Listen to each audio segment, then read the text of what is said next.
Assalamualaikum warahmatullahi wabarakatuh. Selamat datang di channel Darul Ilmi. Di sini kita akan membahas berbagai fenomena unik dan fakta menarik dari berbagai sudut pandang. Saudara-saudaraku, pernahkah kalian bertanya, sejak kapan manusia mengenal puasa? Apakah puasa hanya ada dalam Islam? Tidak.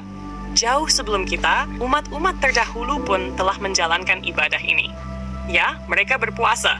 Sebagaimana firman Allah dalam surah Al-Baqarah, Ya ayyuhalladzina amanu, kutiba alaikumus siyam, kama kutiba ala alladzina min qablikum la'allakum tattaqun. Wahai orang-orang yang beriman, diwajibkan atas kamu berpuasa sebagaimana diwajibkan atas orang-orang sebelum kamu, agar kamu bertakwa. Ayat ini adalah bukti bahwa puasa telah menjadi ibadah turun-temurun, diwariskan dari generasi ke generasi, bahkan sebelum Islam datang. Yahudi berpuasa, Kristen pun berpuasa. Tapi bagaimana cara mereka menjalankannya? Apa yang mereka tahan? Apa yang mereka korbankan? Hari ini, kita akan menyelami sejarah dan rahasia puasa dalam ajaran Yahudi dan Nasrani. Siapkan diri kalian, karena perjalanan ini akan membuka mata kita semua. Puasa dalam agama Yahudi. Mari kita mulai dari mereka, bangsa yang disebut dalam banyak kitab suci, Bani Israel. Dalam ajaran Yahudi, puasa bukan sekadar menahan lapar dan haus, tetapi sebuah bentuk penyucian diri, permohonan ampun, dan pengorbanan total. Puasa terbesar mereka adalah Yom Kippur, hari yang paling suci, hari di mana seluruh umat Yahudi berdiam diri, meninggalkan segala kesenangan dunia. Tidak makan, tidak minum, tidak menyentuh air, bahkan tidak mengenakan alas kaki dari kulit. Selama 24 jam, mereka hanya memohon ampun, memohon penghapusan dosa. Lalu ada Tisha B'Av, hari yang penuh duka, hari di mana mereka meratapi kehancuran bait suci mereka. Sebuah puasa yang dipenuhi air mata dan kesedihan, sungguh berat. Selain itu, ada juga puasa-puasa minor seperti puasa Esther dan Asara B'Tevet, puasa yang berlangsung dari terbit fajar hingga senja untuk mengenang berbagai peristiwa bersejarah yang mereka alami. Puasa dalam agama Kristen. Sekarang, mari kita beralih ke saudara-saudara kita yang lain, umat Nasrani. Dalam ajaran Kristen, puasa bukan sekadar kewajiban, tetapi sebuah latihan rohani.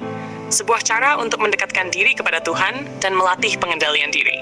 Dan puasa terbesar mereka adalah Lent, atau yang dikenal sebagai masa Prapaskah. Selama 40 hari, mereka membatasi diri, mengurangi makanan, menahan diri dari daging, dari makanan mewah, mengurangi segala bentuk kesenangan. Semua ini dilakukan demi mengenang pengorbanan Yesus. Lalu ada puasa di hari Rabu Abu, hari yang dimulai dengan tanda abu di dahi mereka, sebagai simbol pertobatan. Dan jangan lupakan Jumat Agung, hari suci di mana mereka berpantang dari makan daging sebagai bentuk penghormatan terhadap pengorbanan Kristus. Namun, di gereja Ortodoks, puasa jauh lebih ketat. Mereka menghindari daging, susu, minyak, dan anggur. Bukan sehari, bukan seminggu, tetapi dalam periode tertentu yang sangat panjang. Jadi, saudara-saudaraku, dari semua ini kita belajar satu hal. Puasa bukan hanya milik Islam. Sejak zaman dahulu, manusia telah mengenalnya. Yahudi, Kristen, Islam, semua memiliki caranya masing-masing. Namun, tujuannya sama, mendekatkan diri kepada Tuhan, menahan hawa nafsu, menyucikan jiwa. Puasa dalam pandangan Islam. Islam mewajibkan puasa selama 1 bulan penuh dalam Ramadan, sebuah ibadah yang memiliki aturan yang jelas dengan ganjaran yang luar biasa. Puasa dalam Islam memiliki tujuan yang membentuk ketakwaan kepada Allah. Rasulullah bersabda dalam sebuah hadis syahih, "As-siyamu junnatun." Puasa adalah perisai. Hadis ini diriwayatkan oleh Imam Al-Bukhari dalam Syahih Al-Bukhari. Hadis ini menunjukkan bahwa Puasa dapat menjadi pelindung dari dosa, syahwat, dan api neraka, sebagaimana perisai melindungi seseorang dalam pertempuran. Puasa mengajarkan pengendalian diri dan ketakwaan kepada Allah. Para ulama sepakat bahwa puasa Ramadan adalah salah satu rukun Islam yang wajib ditunaikan oleh setiap muslim yang memenuhi syarat. Imam Al-Ghazali dalam kitabnya Ihya Ulumuddin menjelaskan bahwa puasa memiliki 3 tingkatan. 1. Puasa awam. Menahan diri dari makan, minum, dan hubungan suami istri. 2. Puasa khusus. Selain menahan makan dan minum, juga menjaga diri dari dosa-dosa lisan dan perbuatan. 3. Puasa khususul khusus.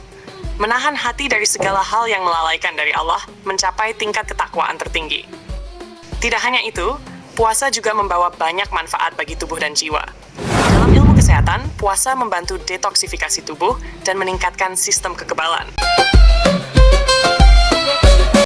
Sedangkan dalam ilmu tasawuf, puasa adalah jalan menuju penyucian hati dan peningkatan spiritual.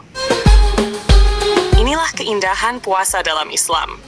Sebuah ibadah yang tidak hanya diwariskan dari generasi ke generasi, tetapi juga menjadi sarana untuk lebih dekat kepada Allah, memperkuat kesabaran, dan membangun jiwa yang lebih bersih.